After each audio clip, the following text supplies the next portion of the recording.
All right. If everyone can take their seats, please.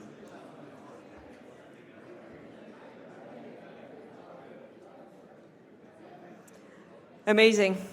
Hello, everyone. We hope you're enjoying the event so far. So up next, we have our Spotlight Speakers Hour, in which we're going to have three absolutely amazing leaders talk about very unique topics and how they lay the foundations for success for the LGBTQ community within their respective companies and industries. So without further ado, please join me in welcoming our very first speaker. He's actually one of the founding members of the EUROUT conference and vice president at Lululemon, Luca Simonazzi.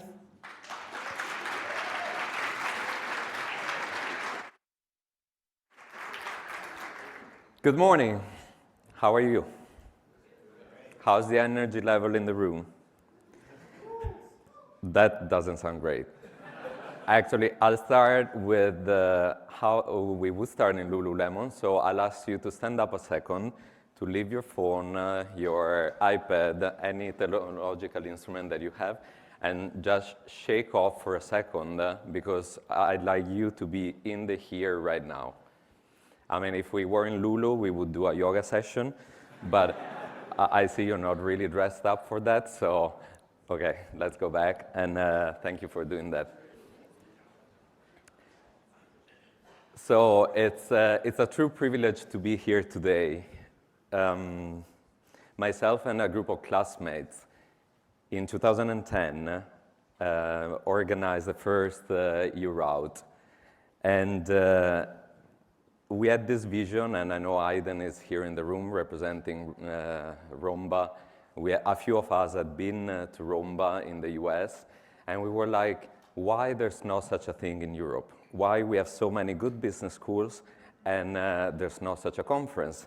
And so we put our efforts together and started to think how we bring something like this together. And it was not easy. First of all, we had just, some business schools didn't have LGBTIQ clubs. And so we had literally to gather emails and to start doing emailing through our networks. And the first edition was less than 70 people. We had 2 sponsors. BCG was there since the beginning. So where are the BCGers here? Kudos on that. And 12 years later, we are here today. So I feel that my class just planted the seed, the work that Cameron and Julia and the entire organizing committee have been doing over the years has been like growing the tree in a better and stronger, better tree every year. So congratulations on that. But it's not about memories and it's about history, just because I'm relatively old, that I want to talk to you about today. But it's the importance of representation and role modeling in and off the field of play. And what I mean by field of play is either a tennis court, a football field, a basketball court, or it can be also a boardroom or an office. And generally in the sporting goods and wellness and fitness industry. So how many of you are into football? And I'm not saying into football players, because it might be a very different, answer. So who? So I'm not going to ask if it's both, but tell me if you think of any European major league, so be it Serie A in Italy, Bundesliga, Premier League Spagnola, or Premier League in the UK, how many male football athletes gay you can think of? Well, it's not that I have a bad memory, because there's none. And Jake Daniels, who did his coming out last year, in May 2022, this year, is the first player out in a major league. He plays for Blackwood, which is certainly not Real Madrid or Manchester United, but still it's in the second league of British football. He's 17, and he was the first out football player in a major league coming out since 1990. So the last one was Justin Fashanu in 1990, so which is actually 32 years ago, the age of some of you. But you know, let's move to tennis. And I'm still sticking on male tennis because fortunately in female tennis we have some better representation. How many tennis football players do you know that are out, for instance, that play ATP or Grand Slam, or actually that were in Wimbledon last year? There's none. Okay, tennis doesn't work, football doesn't work, but you know, maybe basketball. The reality is actually there's only 2 former players in NBA that they were out in their career during the time in which they were playing. And it's Jason Collins and John Amaechi. So I believe you might be getting my point. As of November 2022, still none of the major sports league has representation, especially of male, out publicly athletes. And we have seen some more and more coming out during the Olympics. And you know, Tokyo was delayed. A role model for quite a few years. And I'm sure most of you know, because it's British, and you know, because it goes to Phil, he is Tom Daley. He did this public coming out in December 2013 on his YouTube channel. He was 19, and you know, he's a very famous diver that is out. He's been sponsored from Adidas actually for a very long time.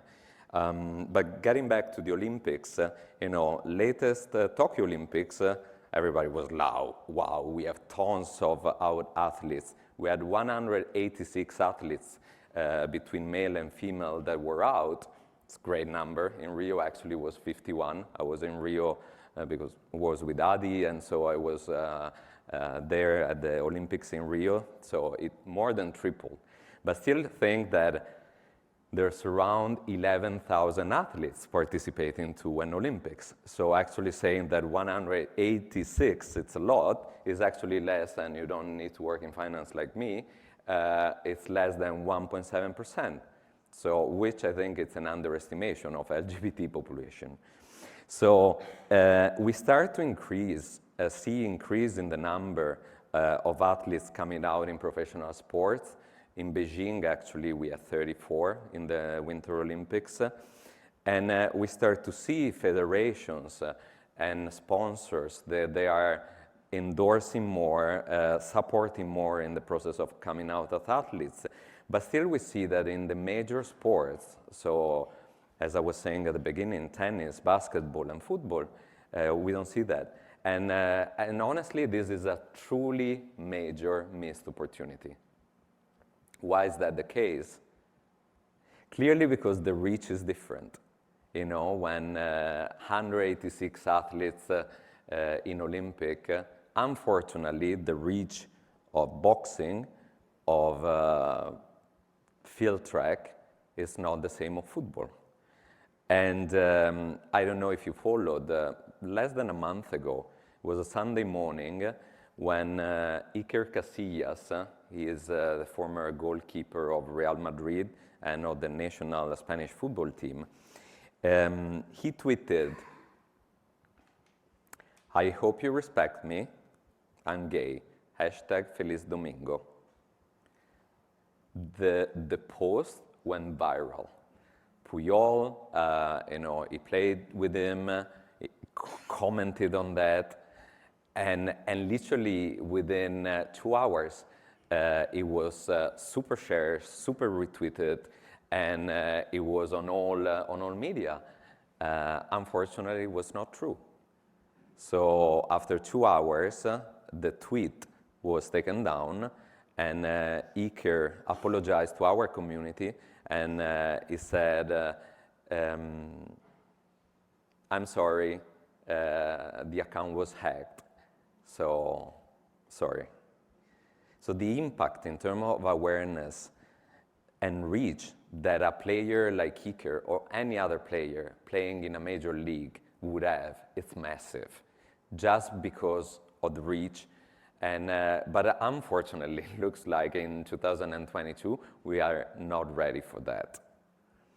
And so how does this compare to the industry that works with these athletes? You know, I spent my last 12 years in the sporting goods industry, working with athletes in sports marketing and, you know, actually signing some of these contracts. And so the positive news is that company like Puma, like Adidas, like Nike, like Lululemon have a very strong group, very strong ERG supporting representation, diversity, and equity. And in my experience, this was the case with a previous employer in Adidas and now in Lululemon. Actually, in Lululemon, it's called IDEA, which stands for Inclusion, Diversity, Equity, and Action. Only last Friday, I was with the Lulu team at the European Diversity Awards, and we were nominated actually for 4 awards. We won one, which was actually Marketing Campaign of the Year for Women for our Blissfeel shoes. So if any women in the room didn't try, this is my product placement, didn't try the Blissfeel, they're amazing. If you don't like them, there's 3 other models that are equally good. You know, what I like actually of IDEA in Lululemon is the fact that we add the word action.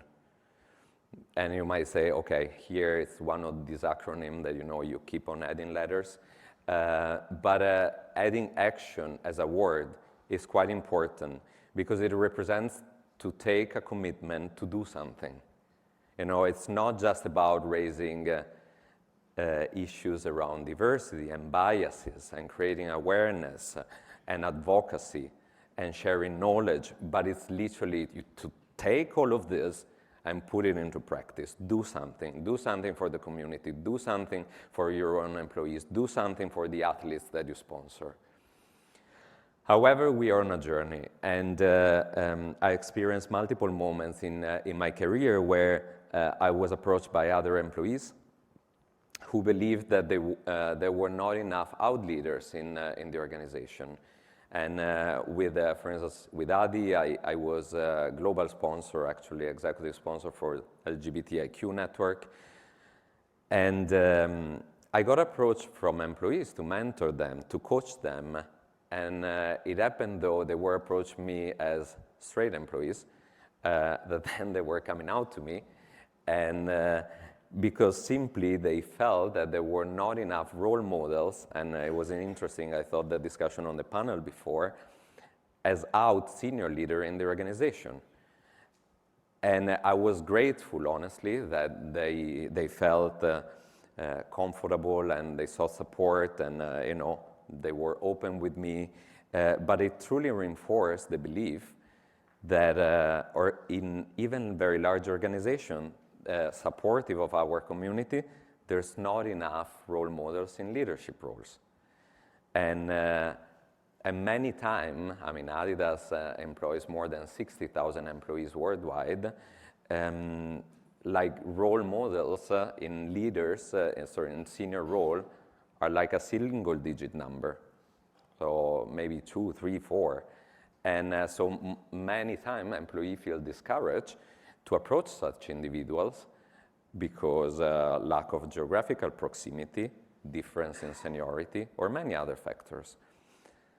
Last year, for instance, I don't know if you remember the episode when Hungary approved a bunch of, I would say, rather discriminated policy against LGBT. So what happened was that the Bayern Munich team that wanted actually had to play, they wanted to put the rainbow flag on the entire Bayern arena, on the stadium.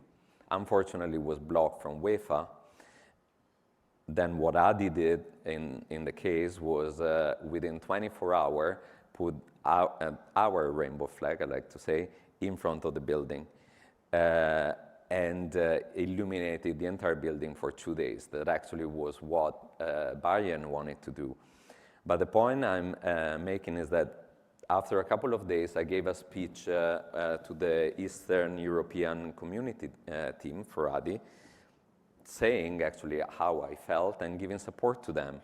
And this direct communication in a moment in which the community was under attack made a super powerful impact. The number of answer and emails and coffee chat that I got after, from colleagues and allies as well, was incredible. And, I thought I literally just spoke about what happened and I was super impressed. So yes, visibility and representation matters, and it matters a lot, on and off of the field. And it's simply not enough yet. Major sports league lack of this representation, especially for male athletes. And I said, I feel that there are a few more examples for female.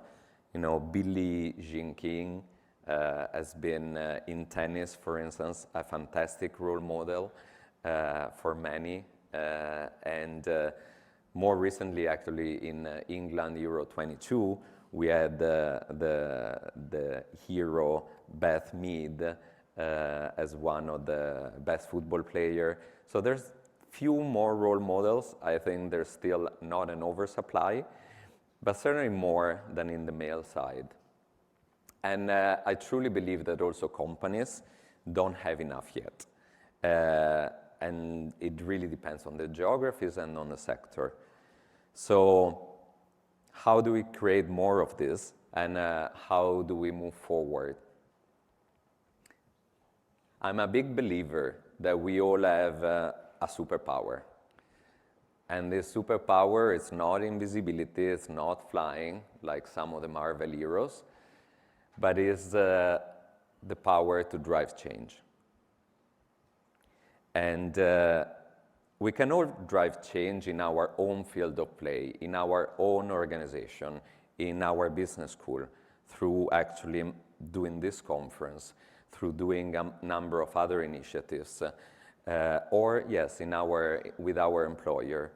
So if there is only one ask that I have for all of you after the 2 days of EUROUT, when all the discussions and all the speeches sink in, and you relax tomorrow with your families and friends or just enjoying London, is truly think, what am I doing as an individual to drive change and to be a role model for others, my classmates, my colleagues, other students, prospective students in the future. And think about that, because I invite you to be the vessels of the change that you want to see. Because if we all drive a tiny little portion of that change, then maybe we're going to have more representation in the board, we're going to have more representation in tennis, in football, and all other field of play. Thank you.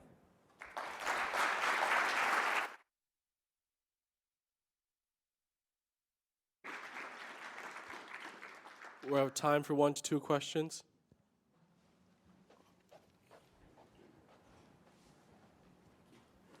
Hi. So you mentioned about the male, especially football players, not coming out because, one of the main reasons people cite is that they'd lose, sponsorship deals. You saw with Iker Casillas, within the hour of the tweet, he'd lost like 2 million followers or something like that.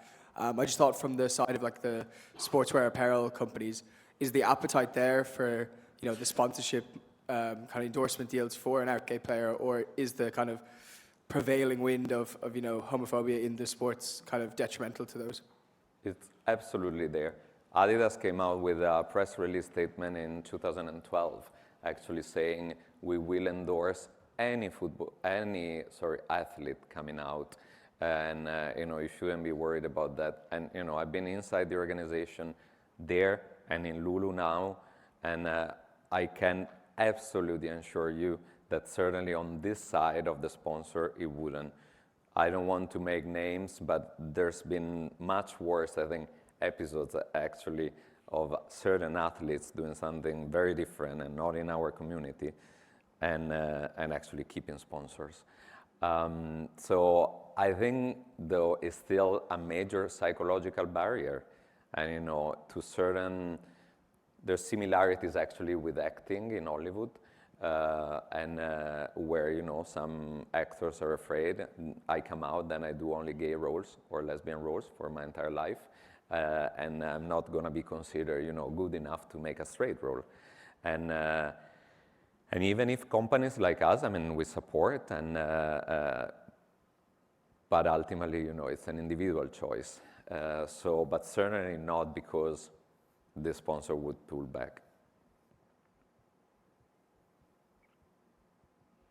Anyone else? No? Good. Thank you.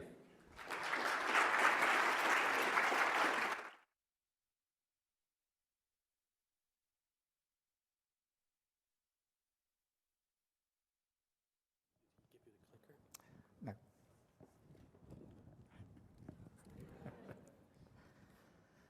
Perfect.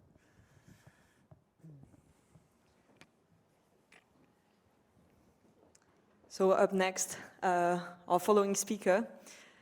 She is the Chief Executive of Fighting with Pride and the first openly out transgender woman officer in the British Armed Forces.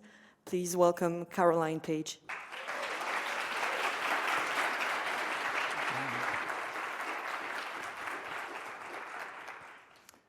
Thank you, everybody. It's delighted to see you here today, and thank you very much to EUROUT for inviting me along. It's Transgender Awareness Week this week, so it's another great opportunity for me to be speaking today. I'm aware that a lot of what I've said is probably, what I'm going to say, has already been said in some of the talks that you've already had. But I'm going to kind of put a little bit of a practical perspective on it, I guess, speaking from my own lived experience. The motto of the Air Force is "Through adversity to the stars," per ad astra. And I always think it's nice that they invented a motto that described my life journey with my career in the Air Force. And I'm going to talk a little bit more about the power of inclusion and what happens if you don't keep hold of the best people to do the jobs and so on. I'm going to use mostly slides as a background, and look forward to questions at the end.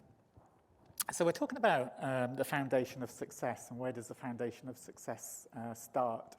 Well, actually, the foundation of success starts way before we get into this room, and way before we go to college, and way before we go to university, and way before we get into business, because the foundation of success actually begins with us from a very young and very early age, and how our selves are shaped, but also how much we believe in ourselves.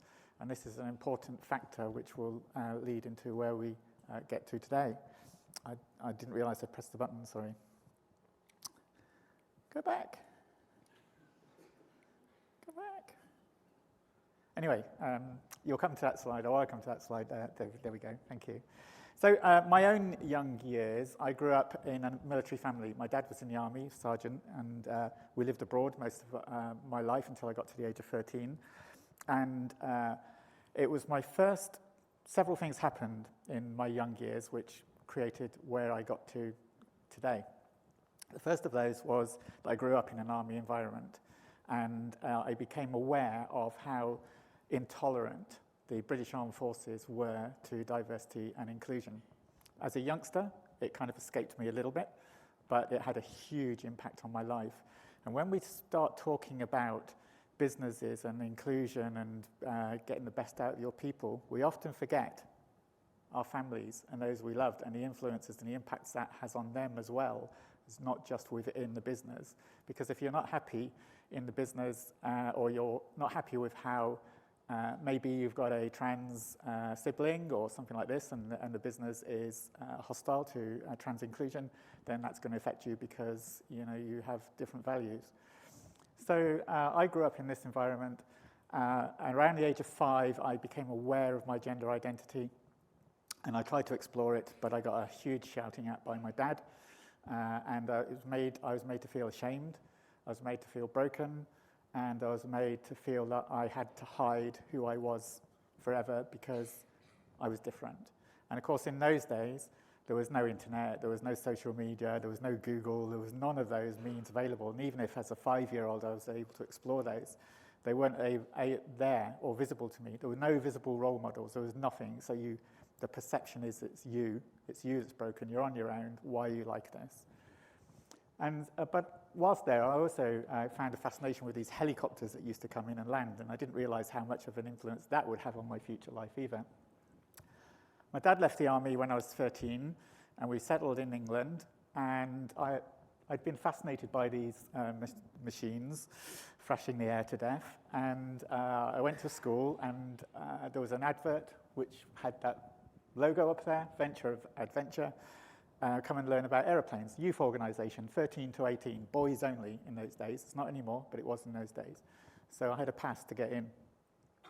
And I went along, and as a 15-year-old, I found myself in an open cockpit glider on my own, 2,000 feet above the ground, having done a course, of course, but 2,000 feet above the ground, thinking, how am I going to get down?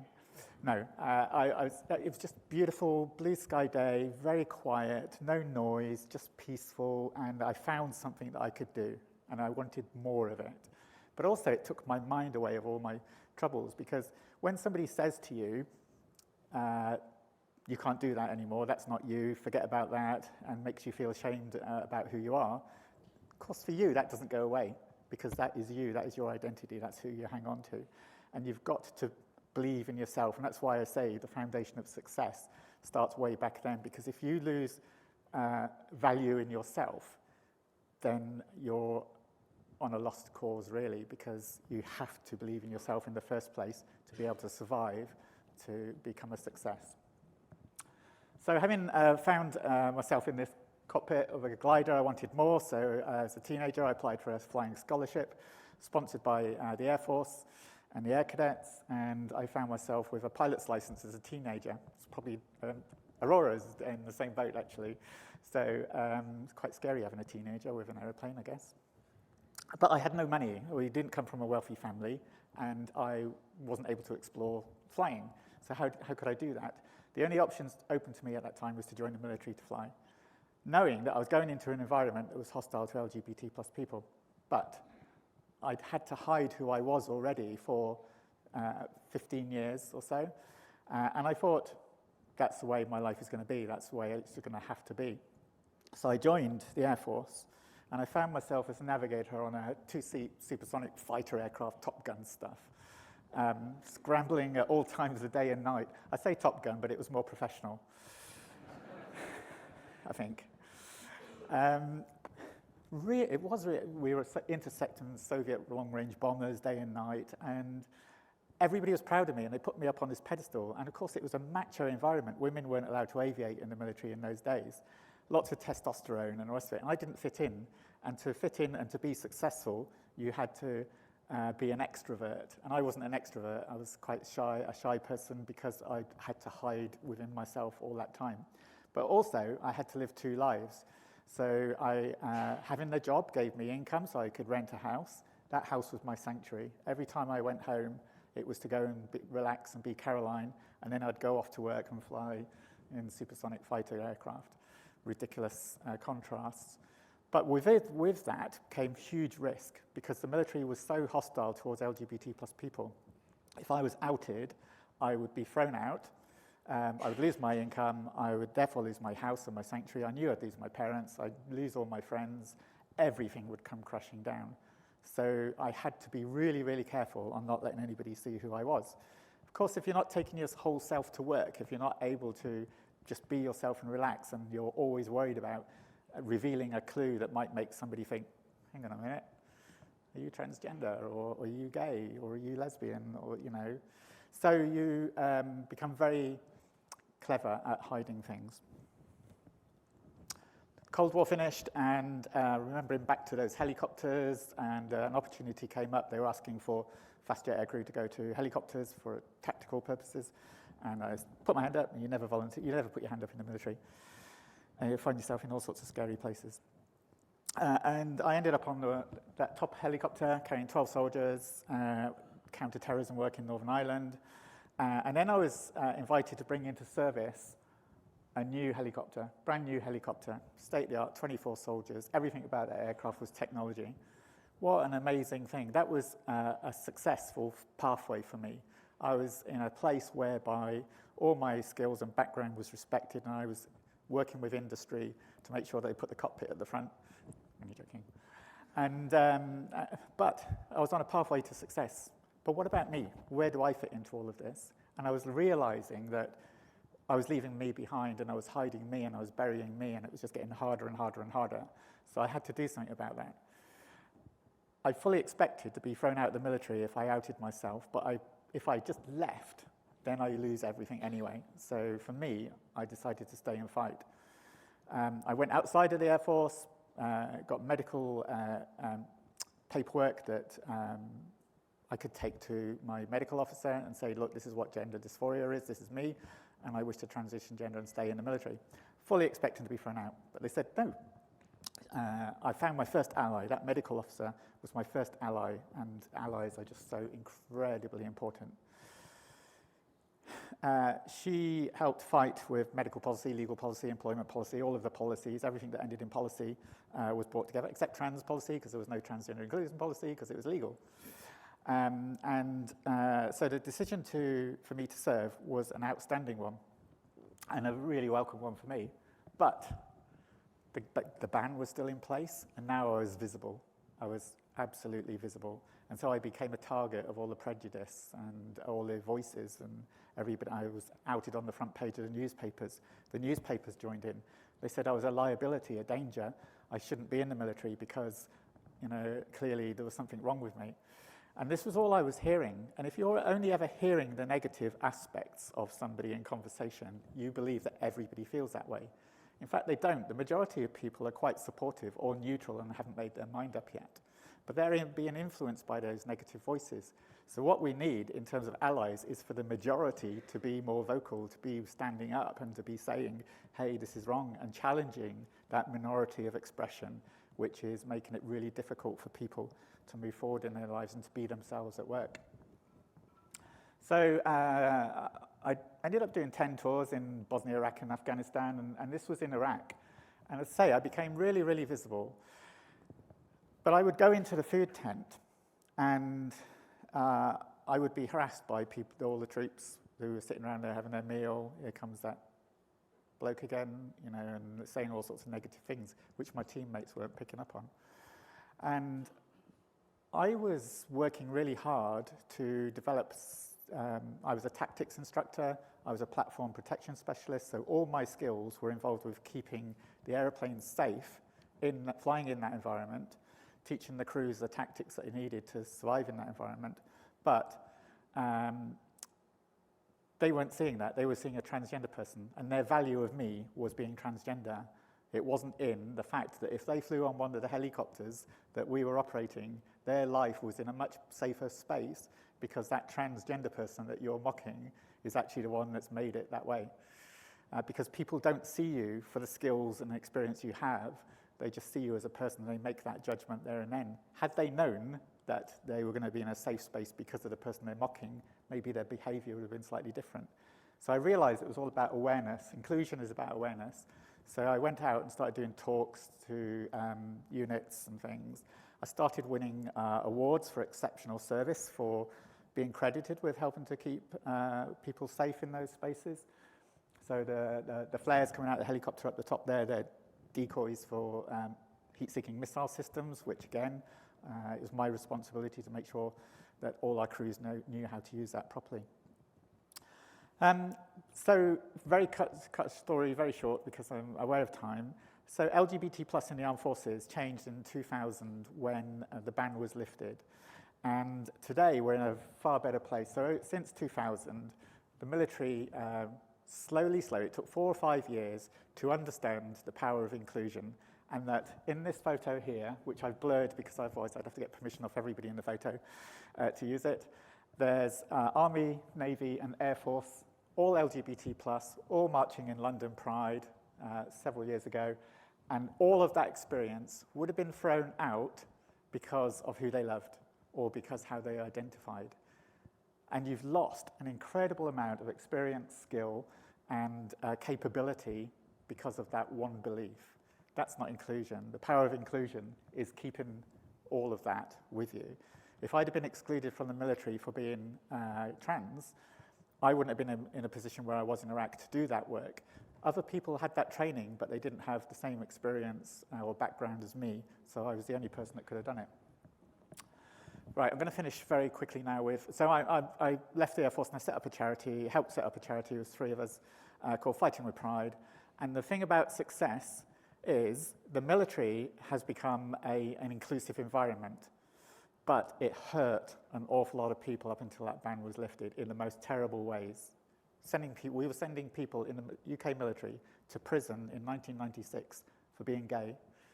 And there was an awful lot of hurt. And we've campaigned with the government to set up an independent review, which was announced in the Veterans Strategy Action Plan, to take that forward and recognise that hurt and do something about it now, 22 plus years later. The foundation of success can only work if you step back and pick up the people. You have to know your history, know why you're in the space where you are today, because if you forget those lessons, if you forget that history, you're at huge risk of losing track of that and having the rollbacks that we see in various countries around the world. But it's all about stepping back also and picking up the people that you've left behind on the way and bringing them into those safe spaces, bringing them back into that fold, bringing them back into that family and saying, hey, you know, we treated you badly, but we respect your service. I think I'm just coming towards, so I'm just going to, how long have I got? An hour? Hour, yeah. I heard it, an hour. I just wanted to touch on the visibility. To me was two-sided. The first side was it made me a target for a huge amount of prejudice. But the second one was it allowed me to stand up and advocate for change, and it allowed me to be visible to others who were looking for an opportunity to be themselves too. So being visible helps raise awareness. It helps me be in a position to help educate people so that change can happen. So I ended up working on policy within the tri-service policy, Army, Air Force and Navy, for transgender inclusion, for instance. But it also allows me to then advocate for other communities and other minority groups. But it also allows that opportunity, and this is the Trans Awareness Week part of it, also allows hope for somebody else who hasn't traveled that journey yet, and also a little bit of inspiration that they can and should have a successful career. Never, and Amber touched on this morning, this journey that I had could never ever have happened without allies. The allies are just so incredibly, incredibly important, and that's, you know, allies come in all shapes and sizes and have all different kinds of actions that they will enact that will deliver change or help deliver change. It doesn't have to be very much, but it can be an awful lot. And that's a different thing altogether. So I'm not going to go into allies because I don't have time, but I know there's an allyship talk anyway. And then Fighting with Pride I set up, and I just wanted to leave you with this. So for me, the power of inclusion is having the best people there in your team and not throwing them out because you think that they're different. So having that. And also by having a workplace that is inclusive, you're going to attract the best talent as well. So that's going to make a huge difference. But you can only do that if you raise awareness. So if there's a space where this isn't happening, then somebody has to stand up. And we had that question this morning from Michael, I think. Somebody has to stand up and be that target and raise that awareness. But then the allies really need to come in and say, hey, I've got your back, I can help you, I can support you. That raises the understanding. It's all about taking that action, because if you don't take that action, nothing will happen. And that's what leads to being inclusive, and that's what lays the foundation for success in anything we do. That's me, and I'd be delighted to take any questions, please.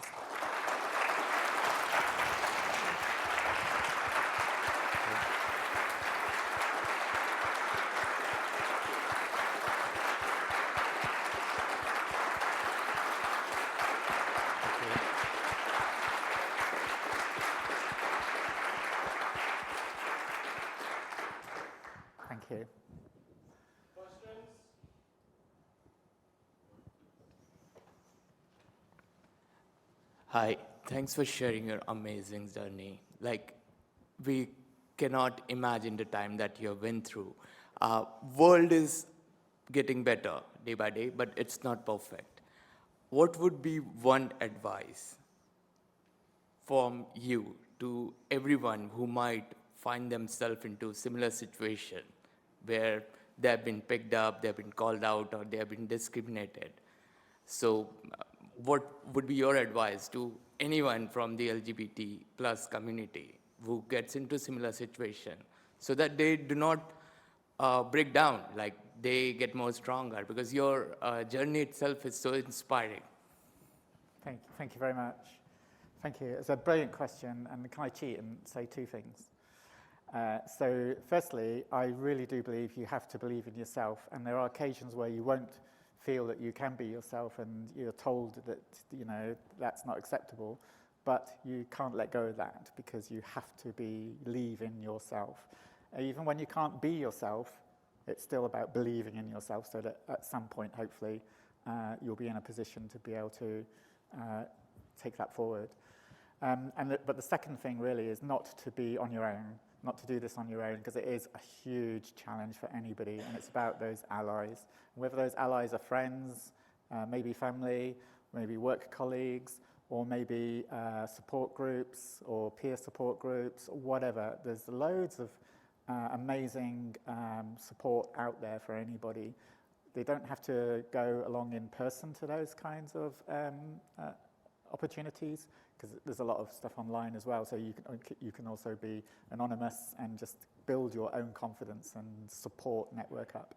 And it's about sharing that journey, because I tried to do it all on my own because I felt that I didn't want other people to be put in an awkward situation trying to defend me, and that was the wrong thing to do. What I should have done, and speaking to friends years later, what I should have done was just had a chat with them and have that support around you. It's just otherwise it just makes it far too difficult for you to be able to do that. Thank you. I have a question. So when you were a teenager, before, when you started flying, did you ever consider not joining the army because you knew that this environment would be hostile? So how did you make that choice, go ahead with it? And along the journey, what made you stay? What was it the love for what you were doing? Was it the willingness to drive a change within the army? What was it? Yeah. Another brilliant question. And I always forgive people for saying army, because everybody sees green helicopters and me in army uniform, and that was Air Force. But I always say that the Air Force looks down on the army, but of course it doesn't. But we love them, really. Yes, I did consider that a lot, but I didn't see a way forward for myself being able to be Caroline. I just, the space I was in, I didn't want to lose my family. That was the driving factor. I did not want to lose my family, and I knew I would, because I'd experienced their reactions and things. And so I thought, I'm just going to have to hide and be me. And so many people in this world are in that position whereby they want to be out and be themselves, but they don't want to lose the people that they love to do that. And it's a really crazy, difficult balance. For me, I made the decision that I didn't want to lose my family. So therefore, I was going to be stuck and live to everybody else's expectations, not mine. So that, having made that decision, it kind of made it easy to go into the Air Force, because the bug for me as a teenager was flying. I just wanted to fly. I just loved it so much. That was my passion. That's what I wanted to do. And that was the only route. The military was the only route open to me then, because to go into a commercial direction would have cost an awful lot of money, and we didn't have that money. So I went into the military thinking I'm not going to be able to be Caroline, purely because of the family kind of almost blackmail, I guess, in a way. And then what kept me in? I felt that it was my right to be there, and I belonged there, and nobody should be able to turn around to me and say, you can't do that because of who you are. It was my choice. It was my my life. I make the decisions, and if I left, then I was helping them to win. And I didn't want them to win, I wanted me to win, so that's what kept me in. Amazing, thank you.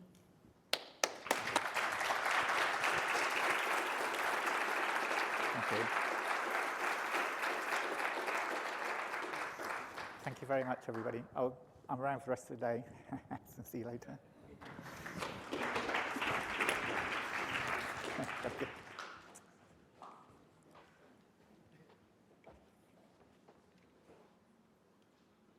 And so our last speaker for the Spotlight Hour is a senior vice president at Citi, and he was named Changemaker of the Year by Stonewall this year in 2022 for his work and activism for diversity and inclusion. Please welcome Caius Venander.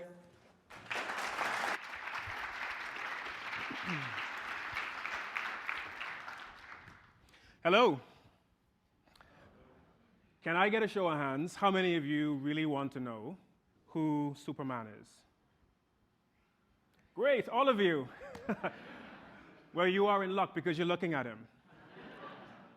I am the strongest person on earth. At least that's what I wanted to tell myself the day that I stepped on campus for the very first time at business school 12 years ago. It's my pleasure to be here with you guys today. And as I was preparing for this presentation, I asked myself a question. If there were one person I wanted to speak to today, who would that be? That one person is me. Because when I think of the guy who went to business school,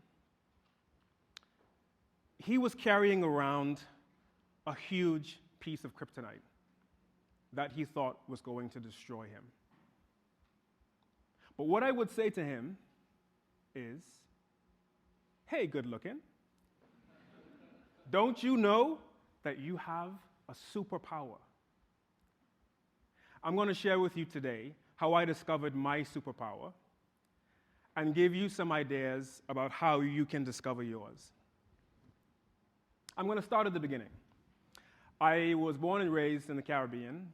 I went to university in the US. I worked there for a couple of years, and then I went back home. I was 22, 23 years old, and I was working for the government. One day I was in the office, and a guy walks in, one of my colleagues. Let's call him Richard. Richard was not having a very good day. Richard started to speak in a very loud voice so that I could hear him, and he said, I read something today that made me so upset. It's the gays. I find them morally reprehensible. Morally reprehensible. Those two words stuck with me. My throat started to close up, my heart started beating faster, and I closed my eyes. Step away from the photocopier. Step away from the photocopier. Because you see, I had experienced microaggressions like this before. But there was something about the way he said this that convinced me that I had to leave. I had to get out of there. So I was determined. I wanted to restart my life, restart my career, and I wanted to come to the UK. So I applied for business school. I had no idea how I was going to pay for it, but I knew I was going to come. So I applied for scholarships, I applied for government loans, I withdrew my very last dollar of savings, and miraculously, I was able to come at the very last minute. And I was ready. I did all the research, I knew what business school was going to be like. The late nights, I was ready. The intense workload, I was ready. The group projects, I wasn't so ready for the group projects. But I was excited. It was intense, but I was ready. What I wasn't ready for was that word.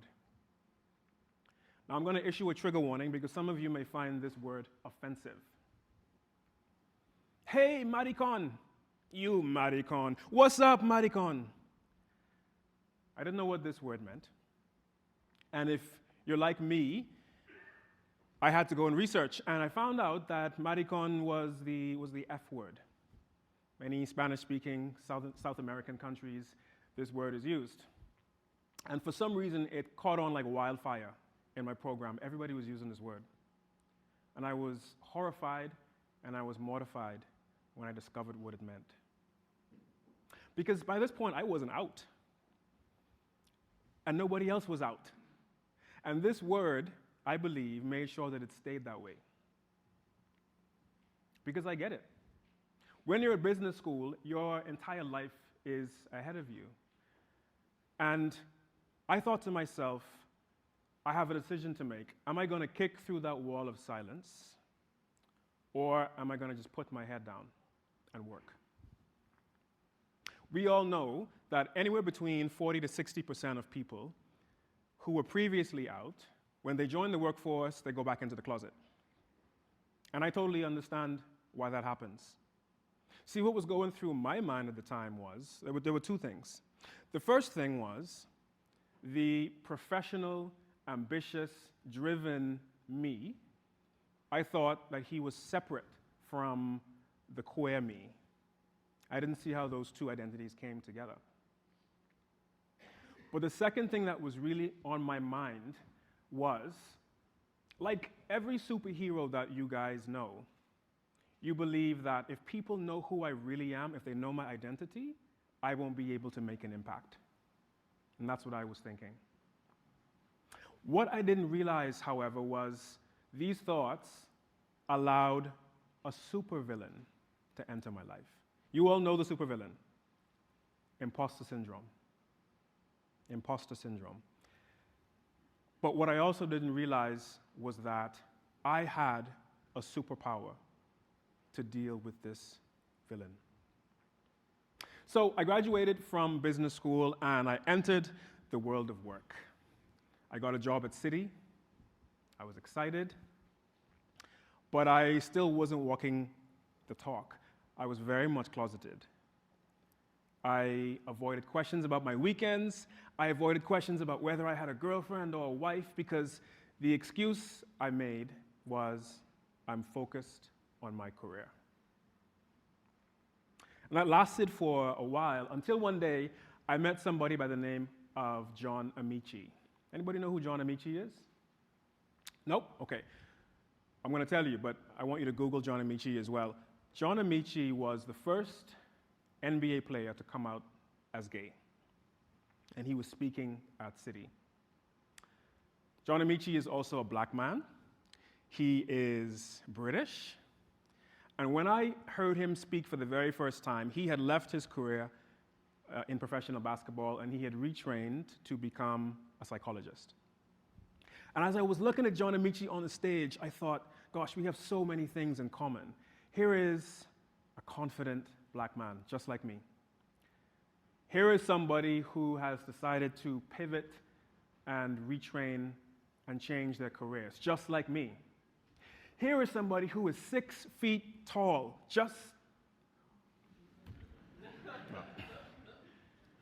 not quite like me. But when I looked at John Amici, I saw for the very first time somebody who owned their identity. He owned all these various aspects of who he was. And here he was presenting as a professional, as a black gay man, with all of the various aspects of his identity. And I'd never seen that before. I was inspired. I was excited. So I eventually started to come out of the closet. I joined the Pride Network at Citi. I went to Pride in London marches. I started to be a bit more active in the firm. Until one point, I was invited to speak on a panel in front of an audience just like this one. And to my left were seniors of the business. To my right were seniors of the business, people who were running the organization. And I sat there and I thought to myself, what do I have to offer? That supervillain came back, imposter syndrome. And again, I had a choice to make. Am I going to speak at a high level about the benefits of diversity and inclusion and how wonderful all that is? Or am I going to get personal? So I decided to get personal. And I opened up my mouth and I said, when I walk into a room, you can see that I am a black man. But what you cannot see is that I am a gay man. There was a hush across the audience, but there was electricity, and that's when I realized, aha, this is my superpower, owning my otherness. Now, I recognize that I have privilege. I'm standing in this room, in this city, in this country where it is safe to be other, relatively safe to be other. I know that there are people around the world for whom other is a costly thing. It can cost them their jobs. It can cost them their freedom. It can cost them their lives. So I want to honor and recognize the people for whom other is a trigger for negative experiences. For me, to be othered was to experience racism, to experience homophobia, to experience microaggressions. But it also meant that I became hypersensitive to those things. So in my presence, I couldn't stand injustice. You think about all of the superheroes that we know. If you are LGBT, it is very likely that you have a lot of things in common. You have had to overcome adversity in your life. Check. You have had to dig into the depths of your identity to find strength. Check. You probably look really good in tights. Check. The idea is that to be other means that you're probably on the outside. But there is a power in being on the outside. And I'm here to tell you that from where I sit, to be someone who is on the outside is becoming very, very valuable. In his book, The Power of Now, Eckhart Tolle talks about the fact that if you are LGBT, you are likely already separate from the mainstream. The way you think, your experiences are different from the mainstream. And so the way I think about this is that you are less likely to be a part of herd mentality. Groupthink is less likely to apply to you. And I want to really encourage you to own and think about this. As you go out into the workforce, I want you to own your superpower. And I want you to own it for two reasons. The first reason is because your uniqueness is not a weakness. I want you to repeat that for me. My uniqueness is not a weakness. You see, I work for one of the largest banks in the world, Citi. And our CEO has said she wants to create a bank with a soul. And the way she wants to do that is by cultivating and creating empathetic leaders. I have to tell you, empathy is one of my superpowers because of all the things I've experienced, I know what empathy is. And I'm guessing that many of you do as well. And organizations today, this is exactly what they are looking for.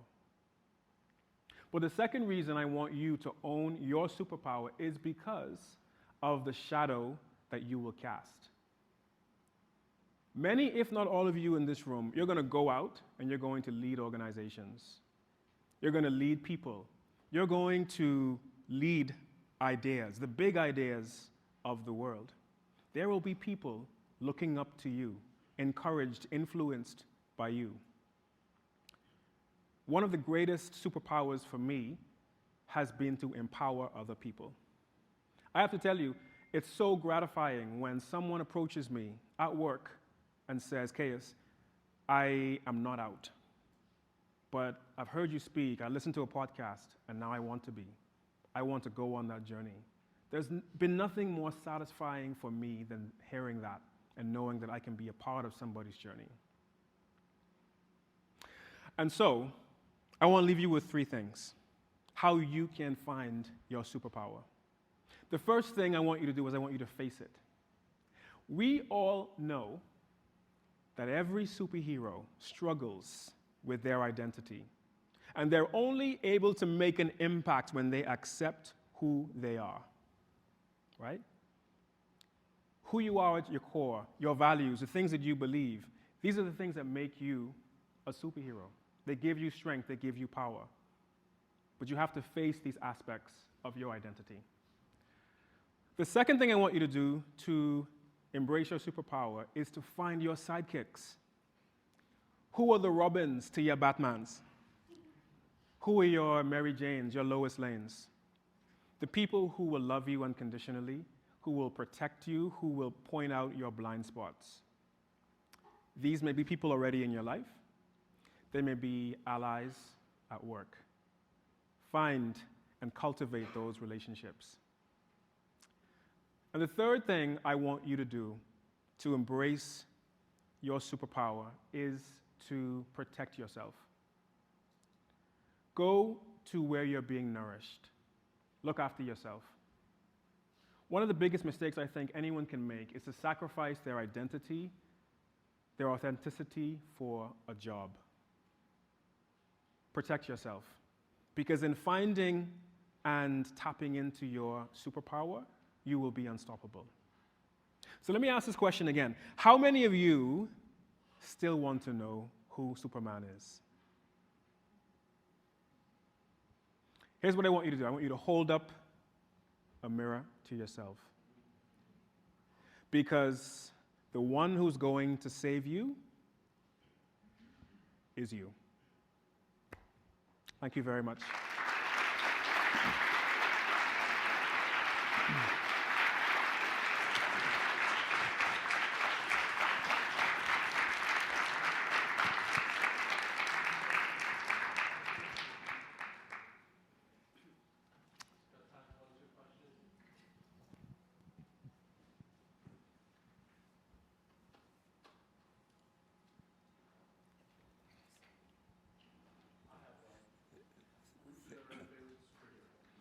I already told you it was me.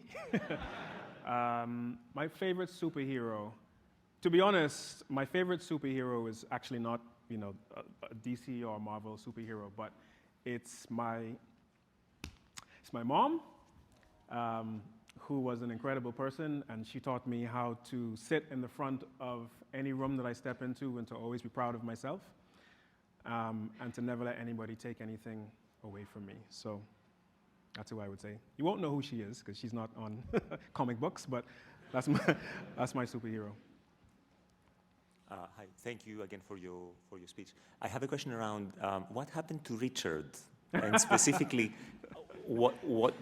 how do you feel about, obviously, coming from the Caribbean, and do you play any role in changing perspectives in the Caribbean? Are you still close to the country? I think that for me is particularly interesting. I'm from Greece originally, but obviously different context. But it would be lovely to hear more about that aspect. Yeah, I mean, as you can imagine, it's a struggle, right? Because it's where I come from. It's a huge part of my identity, and so there will always be a tension between the love that I have for my home country and the reality that attitudes, policies, laws, etc., do not necessarily support the person that I want to be. And that's why I'm here today standing in front of you. I came to a place where I thought that I could have those luxuries, I suppose. And actually, they're not luxuries, are they? But I have to say that attitudes are in fact changing. I'm conscious of the fact that there is a lot of misconception about the Caribbean and certain parts of the world that make people think, I don't want to visit there, people there are terrible. If you go there as a gay person, you're going to get attacked or whatever. And it's not necessarily like that. But the reality is I didn't want to live a half-life, right? I didn't want to hide in the shadows and, use sort of vague language about who I was. So it's a continuing journey, my involvement with the Caribbean, with my country. And yeah, I mean, there's work to be done. There's work to be done wherever we are, for sure. But it's a very good question. Thank you. Thank you. So you mentioned in your story Yeah. about Tosin. I'm from EUROUT. I should have introduced myself first. You mentioned in your story that when you came out as gay, Yeah. you were sat in front of senior members of City. Yeah. Now, also in the panel, we heard that when you do come out as gay, there is a block to how far you can go in the company in some cases. Not saying that that's your. So what is your story? When you made that, I guess, announcement in a way, or sort of made that confirmation that you are gay, how did you then still become vice president? How did City support you in that way to Yeah. get to where you are? Yeah, it's a good question because in the moment that I made that pronouncement, I didn't really plan to do that. It was a bit of verbal diarrhea. It just sort of came out, like I just outed myself in front of the entire company. But I think a little part of me actually wanted to test.